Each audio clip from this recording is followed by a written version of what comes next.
ॐ श्री परमात्मने नमः।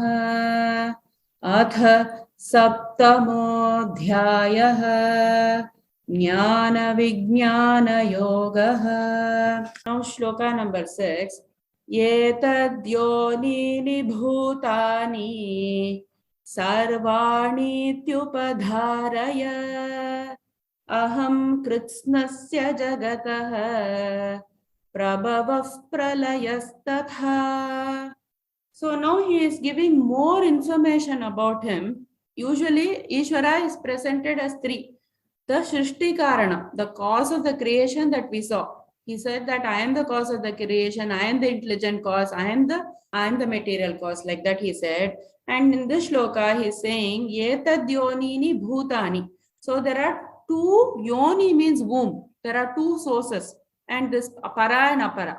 Two things are there. From this para and apara only, bhutani, all the livings are being created. So in creation, how it happened, it resulted in all the bhutas being created. Sarvani iti upadharaya. Sarvani iti, all the bhutas. Upadharaya means know very well. Aham kritsnasya jagataha. I alone, kritsnasya, entire creation. I am responsible for this entire creation of this world. Prabhavaha pralayasthatha. I am also the source, which we saw is the Paraprakriti, and then Paraprakriti, or there is another nature, that source also, and Pralayaha, also the dissolution. So here he is talking about two states here. We know that there are three states: the Srishti, the creation, Sthiti, maintenance, and Laya, dissolution. So there are three states that we know about, but in this shloka, he is talking only about creation and dissolution. In the next shloka, he is going to talk about the maintenance, sthiti karana. So what are we trying to get here from this is that, first of all, the Shastras will present God in one of the three ways. Like first stage, it will present it as a person. God is up there looking down upon creation. We are waiting for God to arrive.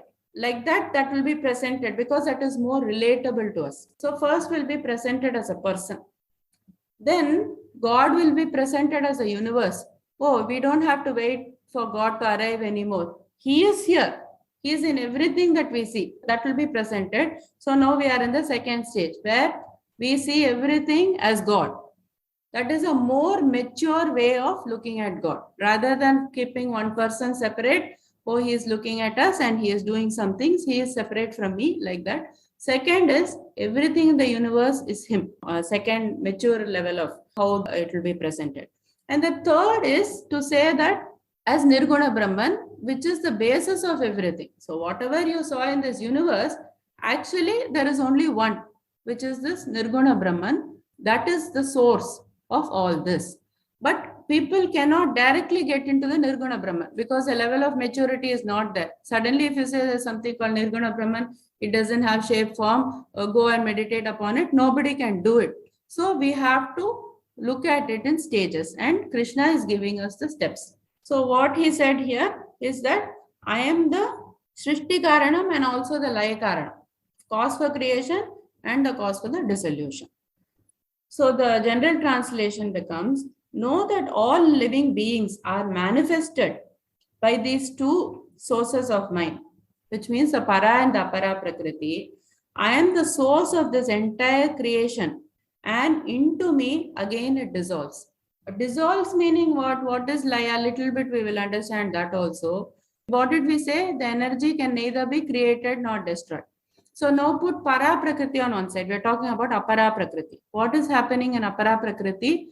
First it is in the seed form, then the subtle form, then the gross form. So that is creation. In the case of dissolution, what happens? It will go back into the seed form. Energy is never created nor destroyed. So that's why in chapter 2 also, Krishna gave this shloka, right? Avyaktadini bhutani vyaktamadhyani bharata avyakta nidananyeva tatra ka paridevana. He said that in chapter 2, if you remember, everything goes from the unmanifest to the manifest and back to the unmanifest again. So then why are you crying? Tatra ka paridevana. Why are you crying? It is there in some form. All the Bhishma, Drona and all are there in some form only. So don't cry about it. The Anatma part he said, which is matter or energy. And every day when we sleep also, it is called Nitya Pralaya. When we sleep, we are going back into the causal form. Every night. Are we crying? Anybody is sleeping, are we crying? No. Oh, tomorrow is going to wake up. It is there existing in some form. Don't worry. Tomorrow it will come. Like if we can take this relevance in all the other things that happens in the world, then we will be more mature people. So that is the difference between the Vyakta and the Avyakta. Avyakta means unmanifest and Vyakta means manifest. So these two states will keep oscillating. Manifest, unmanifest, manifest, unmanifest. But the energy is still there. So that was shloka number 6. Shloka number 7, very important shloka, very beautiful shloka. It is actually, the essence of everything. Mattah parataram nanyat kinchidasti dhananjaya mayi sarvamidam protam sutre manigana iva. He is talking about the sthiti karan, how the sustenance or the maintenance of the world is. Now Arjuna will get the question, who created you then? What is the cause for you? For which the answer is Swayambhu. He has no father or mother. He was the first, and from there everything was created. That is number 1. So I have no cause. Mattah parataram nanyat. Mattah means than me, parataram. There is nothing superior or there is no other cause. Na anyat. There is nothing else, no other cause other than me. Asti Dhananjaya, there is nothing else, Dhananjaya or Arjuna. Mayi sarvam idam protam. He says, Mayi sarvam, in me, everything else is strung. And he gives a very beautiful analogy here. Sutre manigana. Just like in a thread, the beads are there. So how we have to visualize this? Okay, you have a mala and the mala's thread you do not see. So there is an invisible thread that you are not able to see, but the beads are covering up that thread. Such is the universe of the world. And this invisible thing which you cannot see and you totally forgot about it. When you wear the necklace, you're only thinking about the beads. What color is it? How beautiful is it? Is it big? Is it pearl? Is it expensive? Is it high quality? You are only thinking about the beads. You never thought about the invisible thread. So Krishna says, I am this invisible thread holding the beads without which the mala cannot exist, without which the necklace cannot exist. But you totally forgot that point. You are stuck on this Maya, which is also the world, which is the beads. The Maya is like an appearance and you are focusing on that all the time. What about the Para Prakriti? That is the main foundation of this mala, the necklace of the world that you see. So Maya itself, like we can understand, is an appearance, just like what? The social media. Social media appearances. Everybody is dressed so well. They are always going on holidays. Everybody is hugging each other. Everything words of love. It is one appearance. 1 minute of your life is being displayed there. And it appears to this other person who is watching all these posts. What a beautiful life. I mean, perfect spouses, perfect children. Everything is so perfect, right? It is an appearance to the other person. But inside, if you go, everybody has their own story. So like that, this Maya, you are stuck in this business of these beads and you forgot the thread which is holding everything. If the thread was not there, the beads would have fallen or you would have never made the necklace. And he is going to bring this point only in the next few shlokas and say that I am this essence of whatever you see in this world. When you see water, you're seeing me. I am there in water. When you see earth, I am there in this earth. So why are you waiting for some God to arrive? I am there in your daily life.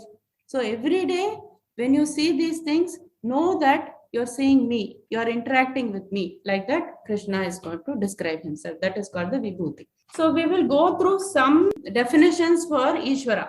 How Ishvara, the God of religion, what characteristics are being given. He is Vibhu. That means he can appear as many. Sarvadhara. He is the basis of everything. Sarva Shaktiman. He has all the powers. And Karma Phaladata. He gives the Karma Phala. And Sarvagnya, all knowing. So Karma Phaladata Means he is the one, because he is intelligent, whatever karma you are doing, karma is your own free will, according to your own free will, for which you reap the rewards or get the results of it. And he is the one who will deliver the karma phalam or the result, but we don't know when. So you did something too good today, but not necessarily that the next minute you will get the results of it. Maybe you will get it later or next janma. So these qualities are described for Ishvara and Sarvavyapi, all pervading. Because what one component of it is the Atma or the Brahman, and Brahman is all pervading. Suppose there is cup and this full thing is space. You will say, oh, there is space inside this cup. But actually, it's the other way around. This object is in space. The space is not in this object.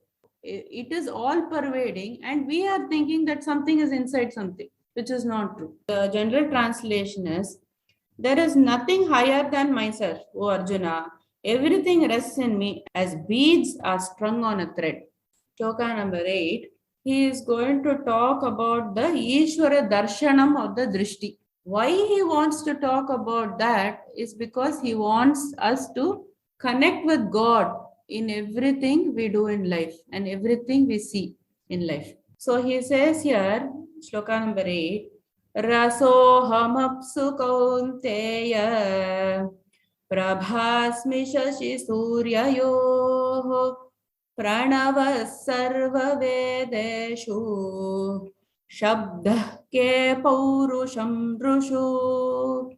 When you know that the pots are made of clay, then if the pots are destroyed also there is clay. There is no need for you to be hung up with the pots. It can come back in any other form, in another pot, if there is still clay. When we are talking about pots, we are actually talking about clay. So like that we have to think. We have to shift our focus. It says rasaha aham apsu kaunteya. Rasaha means the taste. I am the taste in water. When we saw creation, we said that some tanmatras or some subtle elements were added. First there was this Maya, and then some subtle elements were added. I listed 5 of them. So one of them was this rasam or this taste, and it was added to the subtle element of fire, and it gave this water. Why he is telling this detail? It's not for the details. I am the essence of water. Anybody who doesn't drink water, there's nobody. And water is something that every day we use in life. But ever have we thought that this water is God? We didn't bring it to practicality. So he wants to give the vibhuti, that is, he wants to talk about his power and he wants to transform into practicality. So I am this taste in the water. When you drink water, you look at me, you think about me. This is Ishvara. How blessed I am. Like that. And Prabhasmi Shashi Surya Yoho. Everybody sees the sun and the moon every day. Everybody enjoys the brilliance of it. When you're taking a walk in the sun, do you thank God? Do you say that this is Ishvara, without whom this light is not there? Anything you see in this world is Ishvara. So, Prabhasmi Shashi Surya Yoho. You know the Shashi and Surya, which is the moon and the sun. I am the brilliance. What is that brilliance? It is the essence of the sun and the moon. The sun and the moon did not have the brilliance, then it is non-functional, right? So he wants you to see the depth of it and know that all this has originated from Ishvara. In essence, everything you see in this world is only Ishvara, nothing but Ishvara. And then he says, Pranavaha Sarva Vedeshu. So Pranavaha actually means, it is another word for Omkara. Pranava means best name. Pranava means Om is a name for Ishvara. It can refer to both the Saguna and the Nirguna aspect of Ishvara. And whenever we refer to God, we use the word Om. Mandukya Upanishad, we can see Om as Nirguna Brahman. That process is given. This Om, he says, the Vedas, what is Pramanam for us? What is the source of knowledge for all of us? Coming in the Vedanta tradition, the Vedas, right? So we all look at Veda to be our primary source of knowledge. So he says, what is the essence of the Vedas? The Om, which is me. So know that I am the essence of all the Vedas. Pranava Sarva Vedeshu, Shabdah Ke Paurusham Drushu. Shabdah Ke. K means the space or the ether. And we said that there was something, tanmatra. Tanmatra means a subtle element.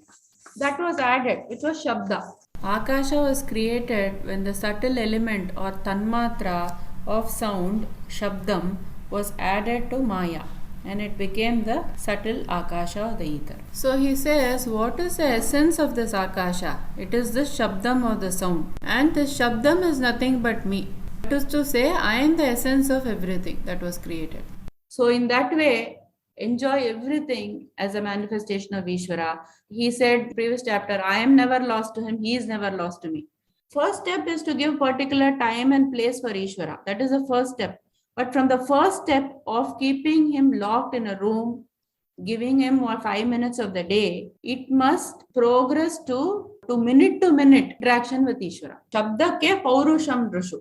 Paurusham drishu means it is interpreted in two ways. It is the manliness in men, or it is said to be the humanness in humans. Ability to think, ability to act, all these things are given to humans, and that I am. What is the meaning is, I am the taste and water, O son of Kunti. I am the radiance of the sun and the moon. I am the sacred syllable Om in the Vedic mantras. I am the sound and ether and the ability in humans.